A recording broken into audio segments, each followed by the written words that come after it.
لیکن اس تمام معاملے کے دوران ڈیل دی جائے یا ڈھیل دی جائے، اسٹیٹ ود ان اسٹیٹ بن جانے والے ان لوگوں کا کلا کما کس طرح کیا جائے۔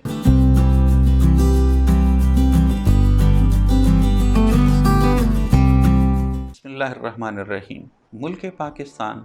اللہ کی دی ہوئی نعمتوں میں سے ایک عظیم ترین نعمت ہے۔ اس کے جغرافیائی لحاظ سے محل وقوع کو دیکھا جائے تو دنیا کی عظیم طاقتوں کو آپس میں جوڑنے کا رستہ یہیں سے گزرتا ہے۔ یہاں پہ سنگلاخ سے لے کے برفانی پہاڑوں تک دنیا کی عظیم ترین بلند ترین چوٹیاں، اس کے علاوہ صحرا، دریا، میدان اور سمندر، غرض کون سا لینڈسکیپ ایسا ہے جو اس ملک میں موجود نہیں۔ یہی تنوع اس کے تمام صوبوں میں نظر آتا ہے۔ ہر صوبے کی اپنی ثقافت، اپنی پہچان، اپنے انداز، اپنے اطوار اور اپنا ایک شاندار ماضی بھی ہے اور ایک بہت جاندار قسم کا کلچر بھی۔ اسی طرح سے اگر پاکستان کی سیاست پہ بات کی جائے، گلی محلوں چائے خانوں میں سب سے زیادہ ڈسکس ہونے والا موضوع پاکستان میں سیاست ہے۔ لیکن آپ کو اس بات پہ بھی حیرت ہوگی کہ پاکستان میں آدھی سے زیادہ آبادی نے کبھی ووٹ ہی نہیں دیا۔ لہٰذا اس طریقے سے بھی کہا جا سکتا ہے کہ پاکستان میں دو قسم کے سیاسی گروہ رہتے ہیں، ایک وہ جو اس موجودہ نظام سیاست سے بالکل متنفر ہیں اور وہ اس کا کسی بھی صورت میں حصہ نہیں بننا چاہتے، اور دوسرا وہ گروہ جو اس نظام سیاست میں اس بری طرح سے انوالو ہیں کہ ان کے صبح سے شام تک جس وقت تک وہ سیاست کو ڈسکس نہ کر چکے ہیں، عرف عام میں کھانا ہضم کرنا بھی مشکل ہے۔ اگر سیاسی جماعتوں کی بات کی جائے تو علاقائی، مذہبی اور مختلف الخیال قسم کی سیاسی جماعتیں بھی دیکھنے کو ملتی ہیں۔ پاکستانی قوم کے مزاج کی بات کی جائے تو ایک دلچسپ چیز سامنے آتی ہے کہ کم و بیش 43 نیوز چینل ہیں پاکستان میں، جس کے ہر ٹی وی ٹاک شو کو انتہائی جوش و خروش کے ساتھ دیکھا جاتا ہے۔ مطلب یہ ہوا کہ پاکستانی ناظرین کی اکثریت سیاسی جماعتوں کے اور ملک کے اندر ہونے والے دیگر تبدیلیوں کے اوپر ایک گہری نظر رکھنے کی کوشش کر رہی ہوتی ہے، اور یہی ہمارا سب سے بڑا تفریح کا طریقہ ہے۔ گزشتہ ماہ ہونے والے معاملات کا اگر بنظر غور جائزہ لیا جائے تو لگتا ہے کہ ایک طوفان کی آمد تھی جو اچانک تھم گیا۔ پہلے پی ڈی ایم کا بننا، پی ڈی ایم کی تحریک کا شروع ہونا، جلسے، جلوس، پھر لانگ مارچ کی تاریخیں، پھر اچانک ہی پی ڈی ایم کا استعفوں کی بجائے دوبارہ سیاست میں داخل ہو جانا، انتخابی حلقوں میں ہونے والے دوبارہ الیکشن کے اندر پی ڈی ایم کا بھرپور حصہ لینا، پھر سینٹ کے اندر سید یوسف رضا گیلانی کو بطور امیدوار آنا۔ اس کے بعد ملک کی سیاسی صورتحال ایسے لگتی تھی جیسے حکومت اب گئی کہ تب۔ ہر نیوز چینل ریٹنگ لے رہا تھا، ہر اخبار بھرا ہوا تھا اور ہر سیاسی بیٹھک اور مجلس میں گرما گرم بحث جاری تھی۔ ان تمام موضوعات میں جوش و خروش اس وقت بڑھا جب سید یوسف رضا گیلانی اسلام آباد کی سیٹ سے پاکستان میں سینیٹر منتخب ہو گئے۔ اب تو لگ رہا تھا کہ حکومت شاید چند دنوں کی مہمان ہے، لیکن اس کے بعد حالات نے اچانک پلٹا کھایا۔ عمران خان صاحب نے دوبارہ سے اعتماد کا ووٹ ہی نہیں حاصل کیا بلکہ سینٹ کے اندر اپنا چیئرمین منتخب کروانے میں بھی کامیاب ہو گئے۔ اتنی تیزی سے تبدیل ہوتی ہوئی صورتحال میں اچانک اپوزیشن کے درمیان دراڑوں نے دوبارہ سے سیاسی چوپالوں کو اور سیاسی بیٹھکوں کو پھر گرما دیا۔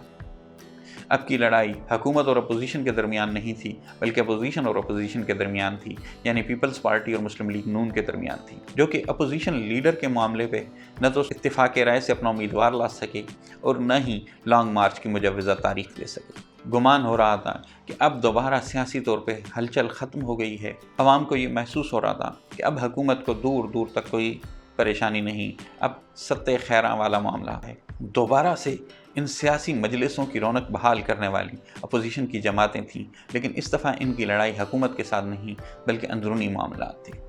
پاکستان پیپلز پارٹی اپنی سینٹ میں اکثریت کی بنیاد پہ اس بات کی دعوے دار تھی کہ سید یوسف رضا گیلانی کو اپوزیشن لیڈر بنایا جائے، جبکہ مسلم لیگ نون اس بات پہ بضد تھی کہ اعظم نذیر تارڑ صاحب کو اپوزیشن لیڈر بنایا جائے، جو کہ یوسف رضا گیلانی صاحب کے پولنگ ایجنٹ تھے سینٹ کے الیکشن کے دوران۔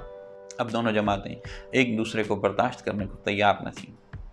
حتیٰ کہ لانگ مارچ کی مجوزہ تاریخ بھی نہ دی جا سکی اور مولانا فضل الرحمان کو یہ کہتے ہوئے اجلاس سے جانا پڑا کہ ایک جماعت کے علاوہ 9 جماعتیں لانگ مارچ پر راضی ہیں، لیکن اس ایک جماعت کی وجہ سے ہم نے لانگ مارچ کو ملتوی کر دیا ہے۔ اس کے بعد لگ رہا تھا کہ اپوزیشن کی توڑ پھوڑ کے بعد پاکستان کے سیاسی حالات میں اب راوی چین ہی چین لکھ رہا ہے، لیکن نیب کی پیشی کے موقع پہ مریم نواز صاحبہ نے پاکستان بھر سے سیاسی طاقت کا مظاہرہ کرنے کی جو کوشش کی، اس نے دوبارہ سیاسی ایوانوں میں ہلچل مچا دی۔ لاہور ہائی کورٹ کی طرف سے انہیں تیز ترین انصاف کی فراہمی اور ان کی گرفتاری سے منع کرنے کے بعد، نیب کے پیچھے ہٹ جانے کے بعد پھر سے حالات ایک دفعہ مایوسی کی طرف چلے گئے۔ چائے خانے والوں کی بنی ہوئی چائے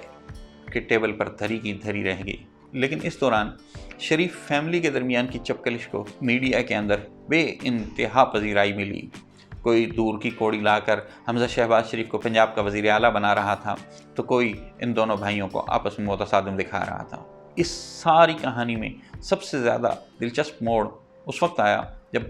ڈاکٹر عدنان کی پاکستان واپسی کی خبریں گرم ہوئیں۔ ساتھ ہی ساتھ اسٹیٹ بینک سے متعلقہ خبروں نے اور سی پیک سے متعلقہ خبروں نے دو قسم کے ہیجان برپا کیے۔ حکومت کے حامی اس بات پہ خوش تھے کہ سی پیک کے منصوبوں میں تیزی آ گئی ہے، رشکئی کے انڈسٹریل ایریا کے اندر انویسٹمنٹس بڑھ رہی ہیں، اور دوسری طرف اپوزیشن کے حامی اس بات پہ زور و شور سے چائے خانوں میں بات کر رہے تھے کہ اسٹیٹ بینک کو ڈائریکٹ IMF کے انڈر دیا جا رہا ہے۔ لیکن اب جو تبدیلی سامنے آئی ہے، یہ اس تبدیلی کے جھٹکے شاید زیادہ لمبے عرصے تک دیکھے جائیں گے، کیونکہ نیب عدالت کے 3 ججز کو تیزی سے تبدیل کر دیا گیا ہے، اور اوپر سے مسلم لیگ نون کی طرف سے اسٹیبلشمنٹ کے خلاف ہونے والی گولہ باری میں بھی یکدم خاموشی نظر آنے لگ گئی ہے۔ لہٰذا کہا جا سکتا ہے کہ اب چائے خانوں کی رونق حکومت اور اپوزیشن کی لڑائی کے متعلق نہیں، اپوزیشن اور اپوزیشن کی لڑائی کے متعلق نہیں، بلکہ اسٹیبلشمنٹ کے حامیوں اور اسٹیبلشمنٹ کے مخالفین کے درمیان نظر آئے گی، جو زمین آسمان ایک کر کے دور کی کوڑیاں لانے کی کوشش کریں گے۔ ایک گروہ اس بات پہ بضد رہے گا کہ NRO دے دیا گیا ہے اور عمران خان کی حکومت نے دوبارہ کمزوری دکھا دی ہے، جبکہ دوسرا گروہ یہ بتانے کی کوشش کرے گا کہ کپتان ابھی تک ڈٹ کے کھڑا ہے۔ لیکن اس تمام معاملے کے دوران ڈیل اور ڈھیل دی جائے یا نہ دی جائے، ایک لمحہ فکریہ ہمیشہ سے سامنے موجود رہے گا کہ کیا پاکستان کے وہ لوگ جن کے پاس طاقت بھی ہے اور سرمایہ بھی، جو اپنے اقتدار کی بحالی ہو یا اپنی جان کو بچانے کے لیے بڑی تعداد میں لوگوں کو متحرک کر سکتے ہیں، کیا وہ ہمیشہ قانون اور آئین سے بالا تر رہیں گے؟ کیا قانون اور آئین ہمیشہ انہیں آسانی سے نکلنے کا راستہ فراہم کرتا رہے گا؟ کیا پاکستان کے مقتدر ادارے ان لوگوں کی وجہ سے ہمیشہ گلی محلوں میں موضوع بحث بنے رہیں گے؟ کیا پاکستان کے تمام مقتدر اداروں کی حیثیت کے اوپر ان لوگوں کی ہٹ دھرمی کی وجہ سے ہمیشہ سوال اٹھائے جاتے رہیں گے؟ پاکستان کے اداروں کو بھی اس سوال کا جواب تلاش کرنا ہوگا کہ وہ کس طریقے سے ان تمام الزامات سے اپنے آپ کو دور رکھ سکتے ہیں، اور پاکستان کے اداروں کو یہ بھی سوچنا ہوگا کہ اسٹیٹ ود ان اسٹیٹ بن جانے والے ان لوگوں کا کلا کما کس طرح کیا جائے، تاکہ ملک پاکستان میں ادارے سربلند ہوں، ملک پاکستان میں جمہوریت سربلند ہو، ملک پاکستان کی عوام سربلند ہوں۔ اور عوام کو یہ بات سوچنی ہوگی کہ جب تک ہم اس حکمران طبقے کے لیے اپنی جانیں ہمیشہ لٹانے کے لیے تیار رہیں گے، ہمیشہ سے ان کے لیے ہمارے کاندھے حاضر رہیں گے، تو وہ نہ صرف ان اداروں کو ہمارے بلبوتے پر بلیک میل کریں گے، جو ادارے ہماری سلامتی کے ضامن ہیں، جو ادارے ہماری خیر اور فلاح کے لیے بنائے گئے ہیں، بلکہ وہ پورے پاکستان کو دنیا بھر کے سامنے تماشا بنا کے رکھ دیں گے۔ اپنا اور اپنے گرد و نواح کے لوگوں کے شعور کو بیدار کرنے کی کوشش کیجیے۔ اللہ ہمارا حامی و ناصر ہو۔ پاکستان زندہ باد۔